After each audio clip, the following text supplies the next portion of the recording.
안녕하세요. 저는 얼마 전 고마운 사람 덕분에 인생의 나락길을 피한 50대 남자입니다. 하마터면 믿었던 사람한테 뒤통수를 거하게 맞아 인생 망칠 뻔했거든요.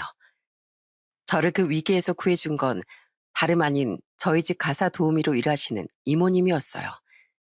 제가 이번에 겪은 일이 너무나 황당해서 이렇게 사연을 쓰게 되었습니다. 그럼 제 이야기를 한번 시작해 볼게요. 저는 외아들로 태어나 학창 시절이 조금 외로웠어요.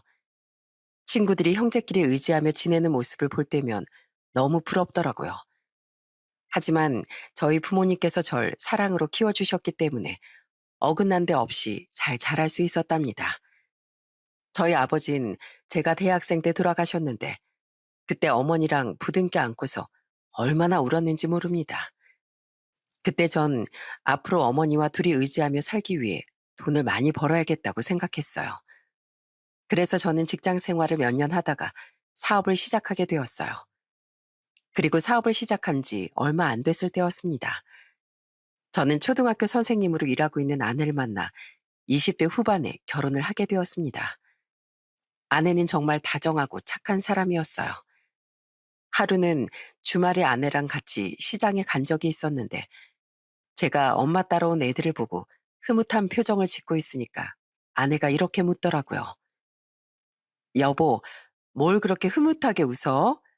그러고 보니 지난번부터 애들만 보면 그런 표정을 짓던데 애들을 참 좋아하나 봐. 귀여우니까 그렇지. 사실 나 어릴 때부터 형제가 없어서 조금 쓸쓸할 때가 많았거든. 그래서 난 결혼하면 애를 꼭 많이 낳아야겠다고 생각했었어. 물론 당신이 동의해 줘야겠지만. 그래? 그럼 내가 힘닿는 대로 한번 애써보지 뭐. 셋이든 넷이든 많이 낳아서 복적복적하게 키우면 너무 좋겠다. 당신도 알다시피 나도 애들을 좋아하잖아. 그런데 정말 꿈만 같게도 결혼하고 1년 만에 아내가 아들을 낳게 되었어요. 저는 아들을 처음 품에 안아봤을 때 세상을 다 가진 것처럼 너무 행복했답니다. 장모님은 저희 집에 오셔서 아내한테 미역국도 직접 끓여주셨어요. 그것만으로도 너무 감사했는데 저한테 보약 한 채까지 주시더라고요. 강서방, 이거 내가 자네 주려고 지어온 건데 매일매일 잘 챙겨 마시게. 물론 내 딸도 애 낳느라 고생했지만 자네도 옆에서 힘이 되어 주느라 많이 애쓴 거 잘 알고 있네. 이제 자식도 태어났으니 가장으로서 어깨가 더 무겁지 않겠나. 이럴 때일수록 가장이 더 힘내야 되니까 까먹지 말고 잘 챙겨 마시게나. 저희 장인 장모님도 참 좋은 분들이셨어요. 덕분에 전 결혼 생활이 너무 행복했답니다. 그리고 몇 년이 지나 저는 아들 하나 딸 하나를 더 얻고 그렇게 원하던 북적북적한 집안이 되었답니다. 저희 아내는 애들한테 정말 잘하는 1등 엄마였어요. 가끔씩은 아내가 애들이랑 만두를 만들어 먹기도 했답니다. 얘들아, 우리 만두 만들어 먹을까? 엄마가 만두소 준비해 놨으니까 다 같이 거실에 앉아서 예쁘게 빚어보자. 우와, 좋아요. 난 곰돌이 모양 만두 만들어야지. 그럼 난 멋있는 자동차 모양 만두 만들 거야. 형이 만든 것보다 내가 만든 게 더 멋있을걸? 에이, 너 저번에도 공룡 모양 만든다고 해놓고선 이상한 거 만들었잖아. 그러지 말고 내가 만드는 거 보고 배우는 게 좋을걸? 저희 애들은 티격태격하면서 그 작은 손으로 만두를 만들더라고요. 막내딸은 아직 어려서 옆에서 밀가루 반죽을 가지고 놀았어요. 저도 어릴 때 저렇게 형제끼리 투닥거리면서 지내고 싶었는데 저희 애들이 그렇게 지내는 모습을 보니까 너무 행복하더라고요. 아내는 저희 어머니한테도 정말 잘했어요. 주말마다 애들을 데리고 가서 어머니 혼자 하기 힘든 대청소도 해드리고 이불 빨래도 도와드리며 지극정성을 다하더라고요. 그렇게 엄마 역할과 며느리 역할을 둘 다 잘하는 아내 덕분에 제 사업도 점점 잘 되어 갔습니다. 하지만 사업이 암만 잘 되면 뭐 하나요? 처음에 버는 돈이 점점 많아져 기분이 너무 좋았는데 집안에 우환이 생기니 다 소용없다는 생각이 들더군요. 저희 큰아들이 11살일 때 아내가 그만 암에 걸리고 말았거든요. 투병 생활을 시작했지만 아내의 상태는 좀처럼 나아지지 않았습니다. 교회를 다니시는 저희 장인 장모님께선 시골에서 올라오셔서 아내를 위해 기도를 많이 해주셨어요. 하나님 아버지, 부디 저희 딸 쾌차에서 건강하게 살 수 있도록 해주십시오. 결혼해서 자식을 셋이나 낳고 어진 마음으로 가정에 충실을 다하던 착한 아이입니다. 그러니 제발 도와주십시오. 제가 이렇게 부탁드립니다. 장인 장모님의 끝없는 기도에도 아내의 상태는 점점 더 나빠지기만 했습니다. 이제는 더 이상 가망이 없다는 걸 저도 인정할 수밖에 없는 상황까지 가버리고 말았어요. 그런데 어느 날 제 아내가 제 손을 붙잡고선 힘겹게 입을 때 이렇게 말을 하더라고요. 여보, 나 살고 싶어. 나 우리 애들 놔두고 도저히 못 가겠어. 아파도 좋으니까 우리 애들 다 클 때까지만이라도 살고 싶은데 아무래도 그건 안 되겠지? 이제 나한테 마지막에 얼마 안 남은 거겠지? 여보, 걱정하지 마. 나 혼자서도 우리 애들 열심히 키울 수 있어. 당신이 우리 두고 먼저 떠나고 후회하지 않게 내가 보란 듯이 우리 애들 훌륭하게 키울 거야. 그러니까 여보, 너무 걱정하지 말고 이제 편히 쉬어. 당신은 웃는 얼굴이 예쁜데 이렇게 맨날 울기만 하면 내 마음이 더 아프잖아. 그리고 얼마 안 가 아내는 결국 세상을 떠나고 말았습니다. 투병 생활을 시작한 지 1년 만이었어요. 저희 애들은 아내의 사망 소식에 눈물을 펑펑 쏟으며 오열을 하더라고요. 엄마, 엄마 제발 가지 마요. 우리 놔두고 가면 어떡해요. 앞으로 엄마랑 하고 싶은 게 많단 말이에요. 저는 그 모습을 보면서 가슴이 찢어지는 줄 알았어요. 저희 큰애가 겨우 12살이고 둘째랑 막내도 아직 나이가 어린데 너무 큰 상처가 된 것 같아 마음이 아프더라고요. 저 역시도 아내가 떠난 후 더 이상 세상을 살기 싫을 정도로 큰 상실감에 빠졌습니다. 하지만 자식을 셋이나 둔 아빠로서 주저앉을 순 없었어요. 그래서 아내의 빈자리까지 채우기 위해 정말 노력했습니다. 애들이 엄마가 보고 싶다며 울 때마다 안아서 달래주고 일이 바빠도 집에 와서 애들이랑 말 한마디라도 더 해주려고 노력했어요. 저희 애들한테 의지할 건 저밖에 없었으니까요. 한동안은 장인 장모님도 가끔씩 찾아뵙고 했는데 아내가 떠난 지 6개월쯤 됐을 때 저희 장모님이 저한테 이러시더라고요. 자네, 앞으로는 더 이상 우리 찾아오지 말게. 자네도 나이가 젊은데 언제까지 우리 신경 쓰면서 살 수는 없지 않은가. 자네가 우리랑 우리 딸을 얼마나 생각하는진 충분히 잘 알고 있으니까 이젠 애들 잘 키우면서 자네 인생을 살게나. 우린 자네 그 마음만 받은 걸로도 충분하네. 저는 그날 장인 장모님 앞에서 세상이 떠나가라 울고 말았어요. 앞으로 오지 말라고 말씀하시니까 왠지 모르게 너무 슬프더라고요. 그래도 전 자주 찾아뵙겠다고 했는데 장모님께서 그냥 가끔씩 손주들만 보여주고 저보곤 편하게 살라고 하시더군요. 결국 그날 저는 장인 장모님께 그동안 감사했다고 큰절을 올리고 그 집을 빠져나왔습니다. 그 이후 저는 아내 없이 혼자 가정을 돌보려고 많이 노력을 했는데 생각보다 쉽지 않더라고요. 회사 일도 해야 되는 데다 애가 셋이나 되다 보니 집안일 할 것도 많아 몸이 나만하질 않았어요. 빨래는 자꾸만 쌓여가고 저희 애들도 꼬질꼬질해져 가는 것만 같았죠. 저는 그때 아내의 역할이 이렇게 큰 거였구나. 가정을 위해 헌신하는 어머니들이 정말 대단하신 거구나라는 걸 다시 한번 느끼게 되었답니다. 그런데 집안을 챙기는 것도 힘들었지만 저희 큰아들이 사춘기에 들어가면서 반항을 시작하는 바람에 더욱 힘들더라고요. 저희 큰아들은 제가 말만 시키면 툴툴거리기 일쑤였어요. 병찬아, 반찬을 골고루 먹어야지. 한창 키가 클 나이인데 그렇게 편식하면 못 써. 아빠가 무슨 상관인데요? 내가 먹고 싶은 대로 먹는 거지. 아, 진짜 짜증나. 저희 큰아들은 툭하면 방문을 쾅쾅 닫고 들어가고 저한테 짜증만 내더라고요.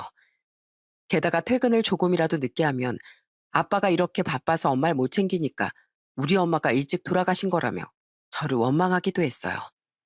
저는 자식을 혼자 키운다는 게 생각보다 정말 힘들다는 걸 뼈저리게 느꼈습니다. 그래서 저는 집안일이라도 해결되면 애들한테 조금 더 신경을 써줄 수 있을 것 같다는 마음에 가사 도우미를 부르게 되었어요. 그리고 그때부터 애들하고 주말마다 놀러 다니고 대화도 더 많이 했답니다. 얘들아, 우리 이번 주말엔 동물원 갈까? 가서 코끼리도 보고 사자도 보자. 병찬이 너도 갈 거지? 네가 아빠 다음으로 대장이니까 가서 동생들 길 잃어버리지 않게 손 꼭 잡아줘야지. 아, 내 나이에 유치하게 동물원이 뭐예요? 그런 건 애들이나 가는 건데. 큰아들은 툴툴거리면서도 내심 좋은지 매번 따라 나서더라고요. 그런데 그런 생활이 어느 정도 반복이 되니까 큰아들의 마음도 조금씩 열리기 시작했던 것 같아요. 하루는 제가 너무 과로한 탓에 알아 누운 적이 있었는데 부엌에서 덜그럭거리는 소리가 나더니 큰아들이 쭈뼛거리며 제 방에 들어온 거예요. 아들이 가져온 쟁반을 보니 뜨끈뜨끈 김이 나는 죽 한 그릇이 놓여 있더라고요. 아빠, 이거 제가 끓인 죽인데 한번 드셔보세요. 저 사실 아빠가 그동안 우리를 위해 얼마나 고생하고 노력하시는지 잘 알고 있었어요. 그런데 엄마가 돌아가신 것도 너무 슬프고 사춘기라 그런지 이유 없이 막 짜증도 나고 그래서 아빠한테 좀 심하게 했던 것 같아요. 그런데 아빠가 이렇게 아파서 누워 계시니까 제 마음이 더 아픈 것 같아요. 아빠, 저 이제부터 아빠 말 잘 듣고 착한 아들 될게요. 그러니까 여태까지 제가 못되게 군 거 용서해 주세요. 네? 아들은 눈물까지 보이며 그렇게 말하더군요. 저는 그런 아들이 너무 고마워 아들을 꼭 껴안고 다독여 주었답니다. 그 후 저희 큰아들도 180도 달라져 저한테 엄청 잘하더라고요. 퇴근하고 집에 오면 제 어깨도 주물러주고 동생들도 잘 챙기면서 맞이 역할을 톡톡히 했죠.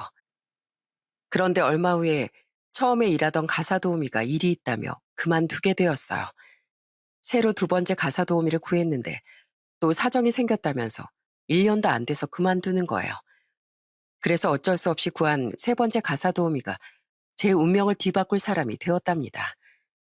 세 번째 가사 도우미 분은 음식도 잘하고 성격도 서글서글했어요. 하루는 제가 전날 술을 잔뜩 먹고 돌아온 적이 있었는데 아침에 일어났더니 콩나물국을 끓여주신 거예요. 아이고, 이모님, 저 해장하라고 콩나물국까지 끓여주신 거예요? 저희 애들만 챙겨주시는 것도 감사한데 어쩜 이렇게 마음씨가 고우세요? 아유, 사업하시는 분이 숙취 때문에 해롱해롱한 상태로 출근하면 되겠어요? 식사 다 하시면 꿀물도 다 타드릴 테니까 따뜻하게 한 잔 드시고 가세요. 속이 편해야 일도 더 잘 되죠. 당시 저희 애들 등교 준비 때문에 가사 도우미 이모님이 출근을 일찍 하셨는데 고맙게도 저까지 챙겨주시더라고요. 그 전에 일하셨던 분들도 다 괜찮았지만 이번 이모님은 유독 좋은 분인 것 같았어요. 게다가 이모님은 저희 애들도 엄청 잘 챙겨주셨어요. 호떡이나 떡볶이 같이 애들이 먹고 싶어하는 간식도 자주 해주시고 저희 애들이 말을 걸면 매번 상냥하게 대답을 해주시더라고요. 그런데 하루는 퇴근하고 나서 깜짝 놀란 적이 있었어요. 이모님이 거실에서 저희 애들이랑 만두를 만들고 있는 거예요. 이모님, 지금 뭐 하시는 거예요? 갑자기 왜 만두예요? 아, 애들이 같이 만두를 만들자고 졸라서요. 그런데 애들이 조그만 손으로 얼마나 야무지게 만드는지 몰라요. 그런데 그때 저희 둘째 아들이 저한테 이러더군요. 아빠, 저 이제 만두 잘 만들죠? 예전에 엄마랑 만들 땐 나이가 너무 어려서 못 만들었는데 이젠 나도 형만큼 잘 만든다고요. 이모도 저한테 예쁘게 잘 만든다고 막 칭찬해 주셨어요. 저는 그걸 보고 순간 아내가 떠오르더라고요. 예전에 저희 애들이 아내랑 같이 만두를 빚으며 즐거워했었는데 그걸 대신해 줄 수 있는 사람이 생겨서 너무 고마웠어요. 저희 애들도 이모님이 하도 잘해 주시니까 이모 이모하고 부르며 이모님을 참 많이 따랐답니다. 그런데 하도 저희 애들이 이모님을 많이 따르다 보니 제가 없을 때 저희 애들이 어떻게 하는지 궁금하더라고요. 그래서 하루는 이모님한테 이렇게 물어본 적이 있었어요. 이모님, 요즘에 우리 애들 말 잘 들어요? 혹시 저 없을 때 이모님한테 버릇 없게 하거나 말썽 부리는 건 아니죠? 에이, 말썽을 부리긴요. 사장님 자식들처럼 그렇게 착한 애들도 없어요. 말 한마디를 해도 예쁘게 하고 남매끼리 얼마나 우애가 돈독한데요. 저희 애들도 이렇게 웃음꽃이 피는 화목한 집안에서 자랐으면 참 좋았을 텐데. 이모님은 그렇게 말하며 말끝을 흐리더군요. 그래서 저는 잠시 고민하다가 이렇게 물어봤습니다.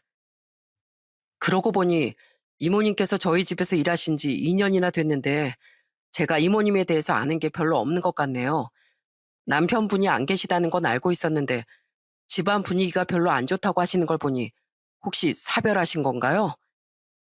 그러자 이모님은 잠시 머뭇거리더니 그동안 안 하던 본인의 이야기를 시작하시더군요. 그게 사실 사별이 아니라 전 남편이 바람 피워서 이혼한 거예요.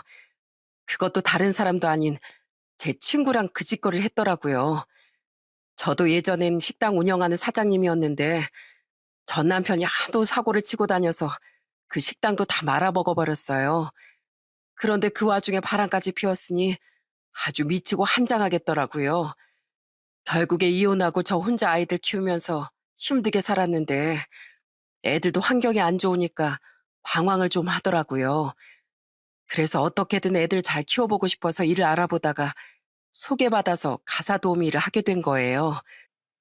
사실 가사 도우미 일은 여기가 처음인데 사장님께서 잘해주시니 저도 일할 맛 나고 좋네요. 아이고, 그런 사정이 있는 줄은 몰랐네요. 전 남편 때문에 마음고생 정말 많이 하셨겠어요. 그나저나 이모님이 하시는 음식이 왜 이렇게 맛있나 했더니 전에 식당을 하셔서 그런 건가 보네요. 어쩐지 보통 손맛이 아니더라고요. 아유, 그래도 어려운 얘기 해주셔서 감사해요. 앞으로도 힘든 거 있으시면 언제든지 얘기하세요. 제가 편하게 일하실 수 있게 도와드릴 테니까요. 그 이후로 저는 이모님과 친해지게 되었습니다. 이모님도 한번 마음을 터놓고 저한테 얘기하신 이후엔 저를 정말 가족처럼 편하게 생각하시는 것 같더라고요. 그렇게 이모님 덕에 저는 애들도 잘 키우고 집안도 깔끔하게 유지하며 살 수 있었답니다. 그런데 하루는 이모님이 하루 종일 울상을 짓고 계시길래 걱정을 했는데 퇴근하기 전에 저한테 이러시더라고요. 사장님, 이런 말 드리기 참 염치 없지만 혹시 저 돈 좀 빌려주실 수 있을까요? 사실 저희 큰아들이 이번에 사고를 치는 바람에 돈을 물어주게 생겼거든요. 한두 푼도 아니고 500만 원이 갑자기 필요하게 됐는데 제가 가지고 있는 목돈이 없어서 사장님한테 부탁드리는 거예요. 이런 얘기 꺼내서 정말 죄송합니다. 아이고, 죄송하게 뭐가 죄송해요. 이모님께서 저희 집에서 얼마나 큰 역할을 해주고 계시는데 그 정도는 제가 도와드려야죠. 그 500만 원 제가 빌려드릴게요. 천천히 갚으셔도 되니까 필요한 데 쓰세요. 사장님, 고맙습니다. 정말 고맙습니다. 이모님은 제가 빌려드린 돈으로 급한 불을 끄고 그 이후에 월급에서 매달 50만 원씩 까면서 제 돈을 다 갚았어요. 그 이후에 이모님은 저희 애들한테 너희 아빠가 참 훌륭하신 분이라며 제 칭찬을 많이 하시더라고요. 제가 바랬던 것 이상으로 저희 집에서 잘해주셔서 고마운 마음에 빌려드린 건데 오히려 제 칭찬을 하시니까 조금 민망하기도 하더군요. 그런데 이모님이 저희 집에서 일하신 지 4년 정도 됐을 때 이모님 아버님이 병으로 돌아가시게 되었어요.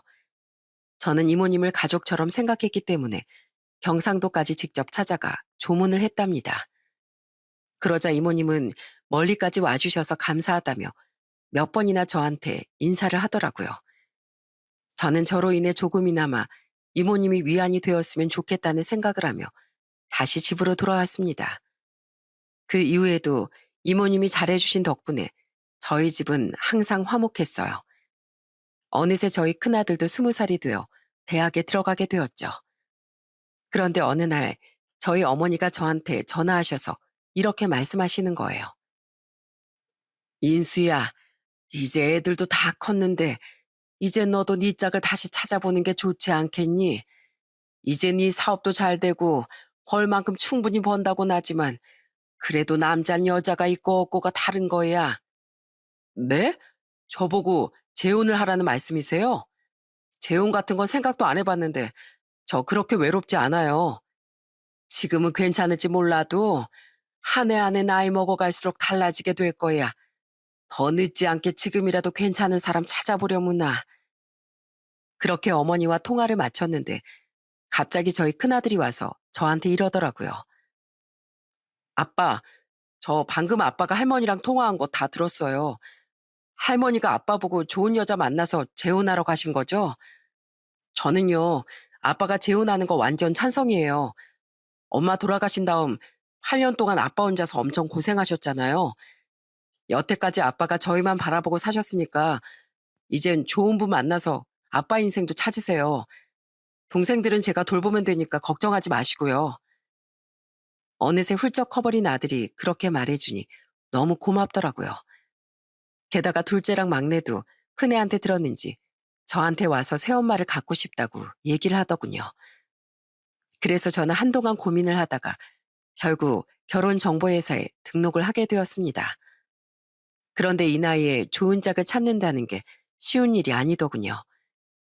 처음 매칭된 여자를 만났는데 다짜고짜 저한테 이러는 거예요. 회사 대표시라고요? 그럼 돈 잘 버시겠네요. 혹시 결혼하고 나면 저한테 뭐 해주실 거예요? 꽤 잘 나가시는 것 같은데 아파트 한 채 정도는 해주실 수 있죠? 보자마자 돈 얘기부터 꺼내는 모습에 이 여자는 아니라는 생각이 들더군요. 그래서 두 번째 여자를 만났는데 이번에도 영 아니었습니다. 돈 잘 버는 건 좋은데 에셋은 너무 많은 거 아니에요? 저 결혼하면 시댁이랑 왕래도 안 할 거고 손에 물 한 방울 안 묻히고 싶거든요. 그리고 남의 아이 키우고 싶지도 않으니까 애들은 할머니 보고 키우라고 하세요. 재혼을 하고 싶으면 혹덩어리는 떼고 와야 될 거 아니에요? 어떻게 된 게 제대로 된 여자가 하나도 안 보이더군요. 그렇게 7명을 만났지만 전부 다 돈만 바라거나 개념이 없는 여자들 뿐이었습니다. 그러다가 8번째 만난 게 지금의 제 아내였어요. 작은 미용실을 운영하는 여자였는데 처음 만났을 때부터 다른 사람들과는 다르게 저한테 아무 조건도 물어보지 않더라고요. 저기 혹시 제 재산을 왜 안 물어보세요? 그리고 제가 결혼하면 뭘 해줄 수 있는지도 안 궁금하세요? 다른 분들은 다 그런 거 물어보시던데. 네? 그런 게 왜 궁금해요? 저도 돈을 버는데 굳이 남자 재산 따질 필요 있나요? 이 나이에 서로 마음이 맞아서 의지할 수 있는 사람이 생기면 그걸로 된 거죠. 아내는 자식이 없는 이혼녀였는데 마음씨가 너무 따뜻하더라고요. 그래서 저는 아내와 정식으로 만나기 시작했습니다. 아내는 사소한 거 하나까지 저를 챙기는 사람이었어요. 오빠, 머리가 이게 뭐야? 나이가 50살밖에 안 됐으면서 벌써 흰머리야? 이러지 말고 염색이나 하게 나랑 같이 우리 미용실 가자. 회사 대표면 젊게 꾸미고 다니고 스타일이 좋아야지. 안 그래? 아내는 저를 데리고 본인이 운영하는 미용실에 가서 요즘 젊은 남자들이 많이 하는 머리 스타일로 바꿔주고 흰머리도 자연스럽게 염색해 주었어요. 완성된 머리를 보고선 저도 모르게 어깨가 으쓱하더라고요. 게다가 한 번은 아내와 길을 걷던 중 붕어빵 장사가 있는 걸 봤는데 아내가 쪼르르 달려가더니 이렇게 얘기하는 거예요. 오빠, 오빠네 애들 붕어빵 좋아해? 나 애들 얼굴도 보고 싶은데 붕어빵 사가서 인사하면 안 될까? 뭐? 우리 애들이랑 인사를 하겠다고? 그럼 그러지 뭐. 안 그래도 우리 애들이 당신 궁금하다고 하고 있었어. 우와, 정말이야? 당신 닮은 애들 얼마나 예쁠지 너무 궁금해. 사장님, 붕어빵 방금 만든 걸로 많이 많이 담아주세요. 손 호호 불어가면서 먹을 수 있게 아주 따끈한 걸로요. 그렇게 그날 붕어빵을 사들고 아내와 함께 집으로 갔습니다. 아내는 저희 애들을 보자마자 활짝 웃으며 이렇게 얘기하더라고요. 어머, 네가 첫째 병찬이고 네가 둘째 희찬이니? 역시나 듣던 대로 둘 다 듬직하네. 아빠를 닮아서 그런가 보다. 그리고 여기 있는 예쁜 숙녀는 막내 희수. 맞지? 얼굴도 뽀얗고 여리여리한 게 완전 공주님이 따로 없네. 오빠, 이렇게 예쁘고 멋있는 자식들이 셋이나 있어서 너무 좋겠다. 나한테 진작에 소개시켜주지. 왜 이제서야 소개시켜줬어? 다행히 저희 애들도 아내를 마음에 들어해서 저는 결국 재혼을 하게 되었답니다. 아내와 재혼하고 나서 저희 집은 분위기가 예전보다도 더 밝아지고 행복했어요. 아내는 저희 어머니한테도 무척이나 잘하더라고요. 어머님, 그동안 자식이 이 사람 혼자라서 심심하셨죠? 이제부터 저를 딸이라고 생각하세요. 제가 이렇게 주말마다 자주 찾아와서 어머님한테 말벗이 되어드릴게요. 원래 같은 여자끼리 말이 더 잘 통하는 거잖아요. 게다가 아내는 저희 애들한테도 친엄마처럼 잘하더군요. 저희 애들 옷차림 하나까지 신경 쓰면서 걱정을 많이 했어요. 병찬아, 옷을 따뜻하게 입고 다녀야지. 대학생이라 멋부리는 건 이해하는데 그래도 건강이 더 중요한 거야. 이 추운 날씨에 감기라도 걸리면 어떡해. 게다가 남자밖에 없던 집에 유일한 여자였던 저희 막내딸한테도 친근하게 대해주더군요. 희수야, 오늘 학교에서 별일 없었어? 엄만 학교 다닌 지 오래돼서 요즘 애들은 학교에서 뭐 하면서 지내는지 너무 궁금해. 사소한 얘기라도 좋으니까 엄마한테 다 얘기해줘봐. 심지어 저희 애들 생일 땐 직접 미역국까지 끓이겠다고 하더군요. 이모님, 오늘 미역국은 제가 끓일게요. 희찬인 제 아들이니까 엄마인 제가 끓여줘야죠.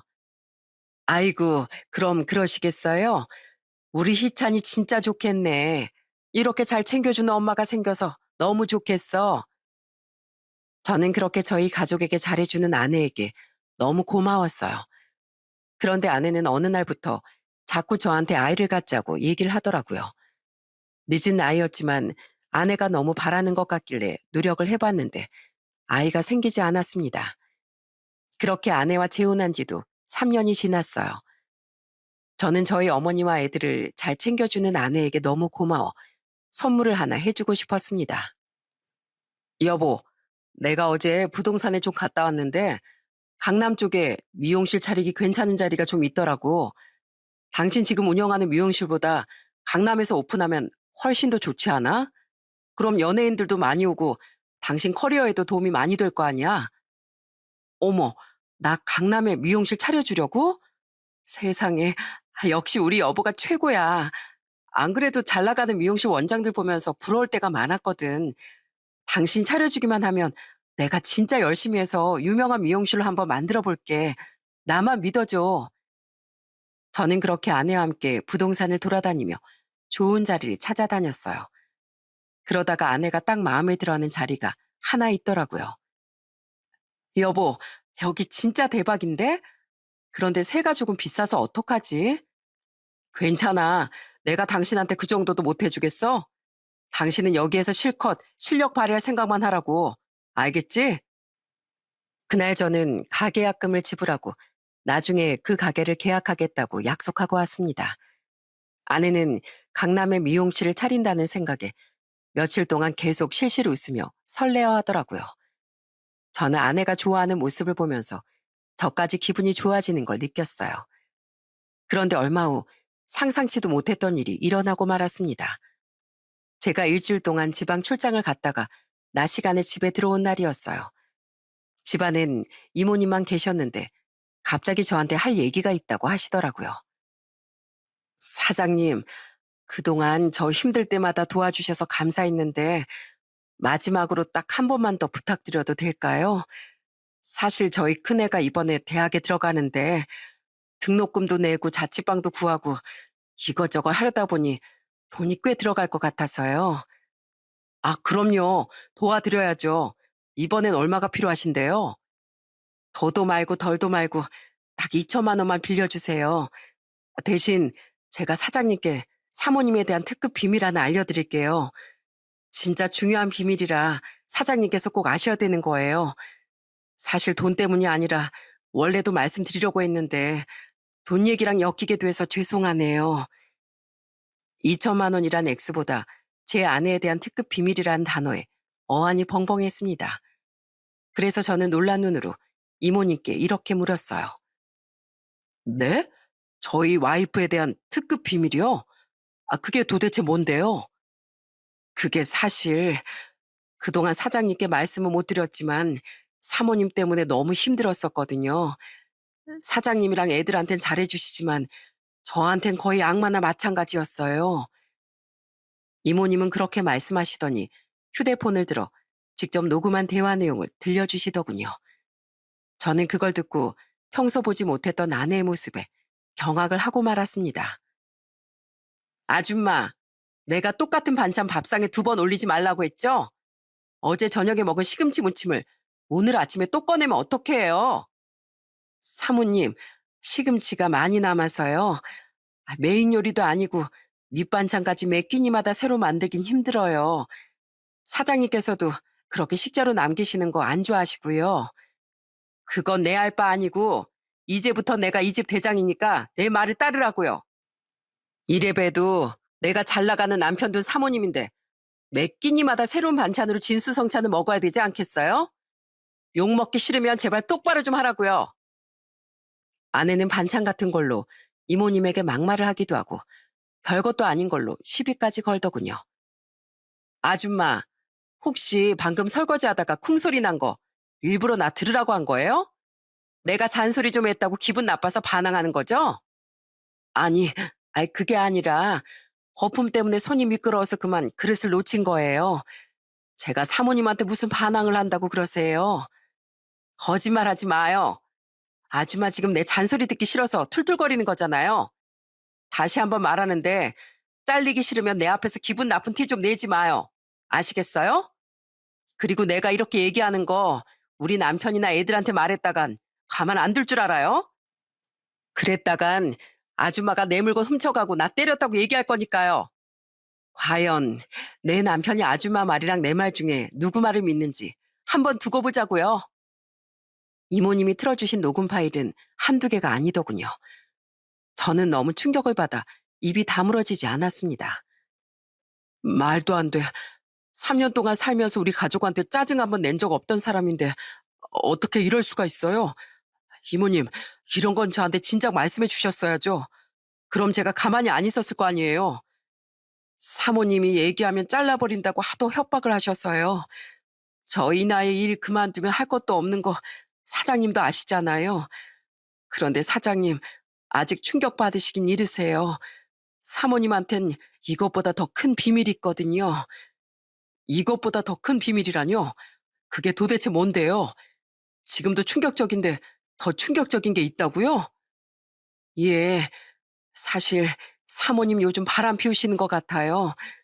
얼마 전에 제가 퇴근하다가 사모님이 어떤 남자 차에서 내려서 다정하게 손을 잡고 가는 걸 봤거든요. 그때부터 의심스러워서 사장님 지방 출장 가신 동안에 제가 안방에 몰래 소형 녹음기를 넣어놨었어요. 제가 이렇게 말씀드리는 것보다 일단 녹음 파일을 들어보시는 게 더 좋을 거예요. 이윽고 이모님은 또 다른 녹음 파일을 틀어서 저한테 들려주시더군요. 그 녹음 파일 속에서 아내는 누군가와 통화를 하고 있더군요. 자기야, 조금만 더 기다려줘. 나 이제 좀만 더 해먹고 헤어질 거야. 이 사람이 돈이 얼마나 많은데. 이 인간, 글쎄 나한테 얼마나 푹 빠졌는지 이번엔 강남에 미용실까지 차려준다는 거 있지? 그거 한두 푼이 아닐 텐데 돈이 썩어나긴 하는가 봐. 내가 완전 땡 잡았지 뭐야? 그래도 나한텐 자기밖에 없는 거 알지? 이 인간한텐 돈만 떼어먹고 적당한 핑계 둘러대서 헤어질 거니까 걱정하지 마. 아휴, 그나저나 빨리 이 결혼 생활 끝내고 자기한테 가고 싶어. 밤마다 이 인간 코 고는 소리 때문에 아주 짜증나 죽겠어. 게다가 내 팔자에 남의 자식을 셋이나 키워야 될 게 뭐야. 아휴, 아무리 다 큰 애들이라지만 하도 달라붙어서 진짜 귀찮아 죽겠다니까. 아내가 저 없는 일주일 동안 상간남과 통화한 내용이 한두 건이 아니더군요. 저는 그 녹음 파일을 하나하나 다 들어보면서 온 몸에서 피가 쭉 빠져나가는 기분을 느꼈습니다. 잠시 후 모든 녹음 파일을 다 들은 전 분노가 머리 끝까지 차올라 온 몸이 바들바들 떨렸어요. 이럴 수가. 어떻게 그 여자가 저한테 이럴 수가 있어요? 이모님도 아시잖아요. 그 여자가 제 앞에서 얼마나 좋은 모습만 보여줬는지. 이거 다 제 재산을 노리고 연기한 거였던 거예요? 아휴, 아니라고 하고 싶지만 아무래도 맞는 것 같네요. 제가 예전에 전 남편이 바람 피워서 이혼했다고 말씀드린 적 있었죠? 제가 한번 겪어보니까 증거라는 게 얼마나 중요한지 뼈저리게 깨닫게 되더라고요. 그래서 사장님께선 저처럼 고생하지 마시라고 제가 일부러 녹음한 거예요. 이렇게라도 사장님한테 도움이 되고 싶었거든요. 이모님은 그렇게 말씀하시고선 저한테 그 녹음 파일을 모두 보내주시더군요. 저는 돈만 밝히는 아내에게 어떻게 복수를 해야 될지 고민을 하기 시작했습니다. 그리고 며칠 후 미용실 계약을 하기로 한 날이 되었어요. 아무것도 모르는 아내는 잔뜩 설레하는 얼굴로 저한테 이러더군요. 여보, 우리 오늘 계약하러 가는 날이잖아. 나 빨리 계약하고 싶으니까 얼른 씻고 준비해. 빨리 내 이름으로 된 좋은 미용실 갖고 싶단 말이야. 아, 난 회사 일 때문에 잠깐 뭐 해야 될 게 있으니까 당신 먼저 가 있어. 내가 부동산에 미리 얘기해놨으니까 당신이 가서 계약하면 돼. 아싸. 그럼 나 먼저 간다. 당신도 일 빨리 끝내고 얼른 와야 돼. 알았지? 아내는 그렇게 신이 잔뜩 나서는 부동산에 먼저 가더군요. 하지만 부동산엔 임대차 계약서 대신에 상상치도 못한 것이 기다리고 있었습니다. 그건 바로 이혼 서류였어요. 제가 부동산 사장님께 돈을 조금 드리고 부탁해 이혼 서류를 맡겨놨거든요. 그런데 부동산에 도착해 이혼 서류를 본 아내가 바로 저한테 전화를 해서 따지더군요. 여보, 이게 도대체 뭐야? 이건 계약서가 아니라 이혼 서류잖아. 당신 지금 나랑 장난하는 거야? 장난은 무슨, 말 그대로 내가 당신한테 이혼 청구하는 거야. 내가 왜 그런진 당신이 제일 잘 알고 있을 텐데. 그게 무슨 소리야? 갑자기 이혼이라니? 당신도 나랑 이혼하길 원한 거 아니었어? 왜? 내 돈 잔뜩 뜯어먹고 이혼해야 되는데 아직 덜 뜯어내서 아쉽냐? 그 봉투 안에 잘 보면 USB도 하나 있을 거야. 그 안에 너의 악랄한 정체가 다 들어있으니까 내가 왜 갑자기 이러는지 궁금하면 그거 확인해보고 다시 전화해. 알겠어? 저는 그렇게 말하고선 전화를 끊어버렸어요.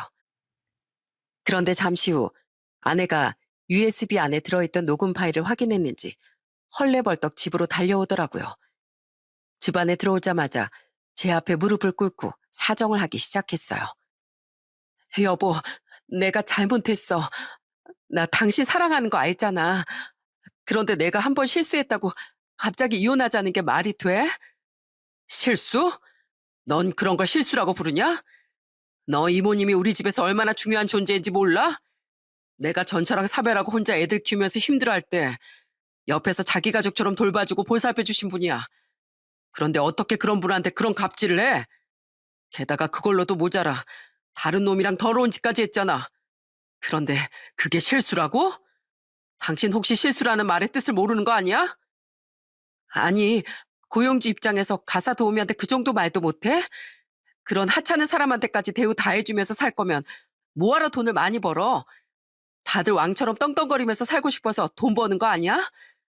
그리고 다른 남자 만난 건 내가 사과할게. 지금이라도 헤어지면 되잖아. 나 당신이 강남에 미용실 해준다고 해서 원래 운영하던 미용실도 정리해버렸는데 갑자기 이렇게 이혼하면 나보고 어떡하라고. 정 이혼하고 싶으면 원래 해주기로 했던 미용실은 해주고 이혼하던가. 너 진짜 미쳤구나. 얼마나 돈독이 올랐으면 이 와중에도 그 미용실을 해달라고 해. 너 하는 짓이 너무 뻔뻔해서 번데기도 울고 가겠다. 너 솔직히 말해. 그 남자랑 어디서 어떻게 만났어? 도대체 나 없을 때 무슨 짓을 하고 다니길래 그런 놈이랑 어울려 다닌 거냐고. 당장 사실대로 얘기하지 못해? 솔직하게 다 얘기하면 용서해 줄 거야? 그럼 나랑 이혼도 안 하고 미용실도 약속한 대로 해주는 거야? 일단 얘기해봐. 그럼 내가 생각해 볼 테니까. 그러자 아내는 잠시 우물쭈물하더니 정말 충격적인 얘기를 꺼내더군요. 사실 당신 지방 출장 갈 때마다 너무 심심해서 나이트를 좀 다녔어. 그러다가 거기서 나보다 3살 어린 그 남자 만난 거야. 솔직히 말해서 당신은 아이도 있고 진중한 성격이라 재미가 없잖아. 그런데 나보다 어린 남자가 재밌게 해주니까 좋아서 그랬어. 뭐? 나이트? 너 진짜 대단하다. 세상에 어떤 40대 유부녀가 남편을 놔두고 나이트를 다니냐? 그것도 그냥 춤추러 간 게 아니라 거기서 남자를 꼬셔? 이거 완전 내가 생각했던 것보다 더 역겨운 쓰레기네. 역겹다니 말이 너무 심한 거 아니야? 솔직히 당신이 고리타분해서 그렇지 요즘에 유부남 유부녀들 다 애인 하나씩은 가지고 있어. 오죽하면 불륜 채팅방까지 있겠어. 다들 흔하게 이렇게 하는 건데 겨우 이런 것 가지고 이혼 얘기까지 나와야 돼? 그런데 그때였어요. 부엌에서 저희가 싸우는 걸 지켜보고 있던 이모님이 나서더군요. 이모님은 다듬고 있던 팥뿌리를 가져와 아내의 얼굴에 확 던져버렸어요. 와! 아줌마, 미쳤어요? 지금 우리끼리 진지한 얘기하고 있는 거 안 보여요? 아무리 무식해도 낄 때 안 낄 때 구분할 줄 알아야지. 내 남편이 오냐오냐 해주니까 내가 아주 만만하죠? 그래, 만만하다. 내 살다 살다 너처럼 더러운 인간은 처음 봐. 그동안 내가 네 협박이 무서워서 사모님 하면서 굽신대던 그 시간들이 얼마나 억울했는 줄 알아? 그래도 난 네가 사장님이랑 애들한테 잘하니까 참아보려고 했어. 그런데 감히 네가 우리 사장님을 배신하고 외간 남자랑 놀아나? 네가 그러고도 사람이야? 어? 사람이냐고? 아줌마가 무슨 상관인데? 남의 집안일에 신경 쓰지 말고 꺼져.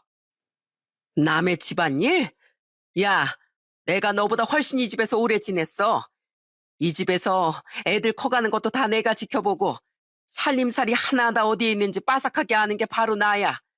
나한텐 가족이나 다름없는 사람들인데 이까짓게 내 가족들 배신하는 꼴을 내가 어떻게 두 눈 뜨고 봐.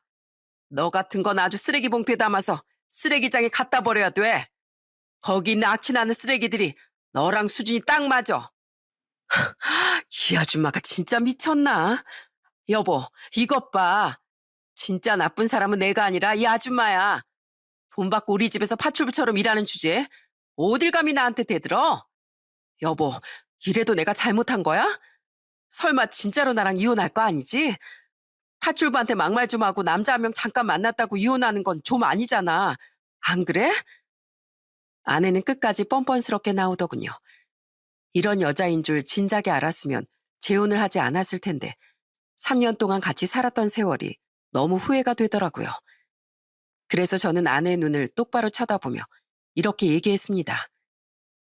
야, 내가 이혼하자고 하는 말 못 들었어? 너 같은 건 애초에 우리 집에 들어오지 말았어야 됐어. 너 하나 때문에 이모님이 이렇게 상처받고 난 너한테 돈 탈탈 털릴 뻔했잖아. 그렇게 젊은 남자가 좋으면 나랑 이혼하고 그 남자랑 가서 살아. 나이든 나랑 사느라고 아주 고생 많았네. 아참, 생각해보니 당신이 고생한 건 하나도 없지? 여태까지 나랑 3년 동안 살면서 내 돈으로 호의호식했는데 얼마나 제멋대로 하고 살았으면 네가 여왕이라도 된 줄 알고 이모님을 개무시했잖아. 안 그래? 아니 그럼 잘 나가는 사업가랑 재혼하는데 그 정도 누려도 되는 거 아니야? 그게 아니었으면 내가 뭐하러 당신이랑 재혼했겠어? 그러니까 억지로 그 결혼 생활 이어나가지 말고 여기서 끝내자고. 더 말하기도 귀찮으니까 어서 이혼 서류에 도장이나 찍어. 알겠어? 저는 그렇게 말하고선 아내를 맨몸으로 쫓아내버렸어요. 그리고 아내가 미용실을 받기 전까진 절대 이혼을 못 해준다길래 이혼 소송까지 걸어버렸습니다. 저를 배신하고 바람까지 피운 주제에 미용실을 얻어내려는 게 정말 어이가 없더라고요. 저는 상간남한테도 상간남 소송을 걸고 아내한테 정신적 위자료로 손해배상도 청구해버렸습니다. 이 모든 일이 벌어진 게 불과 한 달 전 일이에요. 저는 아직 소송 중이고 아내는 계속 저한테 사정을 하고 있답니다. 지난주에도 저한테 연락 와서 울먹거리며 이러더라고요. 여보, 내가 그동안 심하게 얘기한 거 사과할게. 내가 잘못했는데도 뻔뻔하게 미용실 달라고 얘기한 거 내가 생각해도 정말 무식했던 것 같아. 그런데 여보, 사람은 누구나 살면서 실수 한 번씩은 할 수 있는 거잖아. 나도 그냥 실수라고 생각하고 딱 이번 한 번만 눈 감아주면 안 될까? 나 그 남자랑 이제 깨끗하게 헤어졌단 말이야. 내가 다시 생각해 봤는데 내가 진짜로 사랑하는 건 그 남자가 아니라 역시 당신이었어. 나 당신 없으면 못 산단 말이야. 웃기는 소리 좀 하지 마. 네가 날 진정으로 사랑하고 위했다면 애초에 그런 짓을 하지 않았겠지. 그리고 바람 피운 것뿐만 아니라 네가 이모님한테 한 짓만 봐도 답이 딱 나와. 너 같은 건 애초에 상종 못할 인간이라고. 네가 아무리 나한테 애원해봤자 소용없으니까 앞으로 나한테 연락하지 마. 알겠어? 내 인생에서 꺼지라고. 저는 그렇게 말하고선 전화를 끊어버렸어요. 이 모든 사실을 알게 된 저희 애들도 큰 충격을 받아서 한동안 힘들어 했었는데 지금은 제 옆에서 응원을 해주고 있답니다. 유튜브 사연을 듣다 보면 이혼하는 부부들이 참 많은 것 같더라고요. 요즘 추세를 보니 거의 두세 명 중에 한 명꼴은 이혼하는 것 같은데 그 중에 한 명이 제가 될 거라곤 상상도 하지 못했어요. 저희 애들한테도 좋은 엄마를 만들어주고 싶었는데 이렇게 돼서 너무 마음이 갑갑하네요. 그런데 그 일이 있고 나서 곰곰이 생각해 보니까 아내가 왜 그렇게 그 나이에 임신을 하고 싶어 했는지 알겠더라고요. 아마 저희 둘 사이에 아이가 있으면 이혼을 하더라도 본인한테 재산이 많이 가기 때문이었겠죠. 그런데 노력을 했는데도 임신이 안 된 걸 보니 아무래도 저희 조상신이 도우신 것 같다는 생각이 들더라고요. 솔직히 한동안은 너무 분해서 잠도 제대로 자지 못했어요. 이모님이 아니었으면 돈 다 뜯기고 배신당해 나락의 길을 걸었을 제 모습을 상상하니 너무 끔찍하더라고요. 저는 이모님께 너무 고마운 마음에 부탁했던 2천만 원을 보내주고선 이렇게 얘기했답니다. 이모님, 이 돈 저한테 안 돌려주셔도 돼요. 이모님이 제 인생 구해주신 거 생각하면 저 이 돈 하나도 아깝지 않거든요. 아이고, 그래도 이 큰 돈을 그냥 받을 수는 없죠. 제가 오래 걸리더라도 꼭 갚을게요. 아니요, 그러실 필요 없어요. 대신 제가 조건을 하나 걸게요. 그 돈을 안 갚으셔도 되니까 저희랑 오래오래 함께 해주세요. 우리 애들도 이모님을 너무 좋아하고 저도 이모님이 저희 집에서 일해주시는 게 너무 좋거든요. 그렇게 해주실 수 있죠? 그러자 이모님은 당연히 그럴 수 있다며 감사하다고 눈물을 흘리시더군요. 사실 진짜 감사한 건 이모님이 아니라 저인데 말이죠. 이모님 덕분에 이번 기회에 아내의 실체를 알게 되고 저와 저희 애들의 인생을 구했으니 저한텐 그 2천만 원의 가치가 몇십억 원의 가치나 마찬가지라고 느껴져요. 그래서 소송이 잘 마무리되고 다시 이모님과 그리고 저희 애들과 행복하게 지낼 날을 기다리고 있답니다. 여러분, 그럼 저는 이쯤에서 제 이야기를 마쳐야 할 것 같아요. 제 소송이 잘 마무리될 수 있도록 따뜻한 응원 한마디씩 해주시면 참 감사할 것 같네요. 여러분, 제 사연 끝까지 들어주셔서 감사드리고 오늘 하루도 다들 행복하게 보내시길 바랍니다.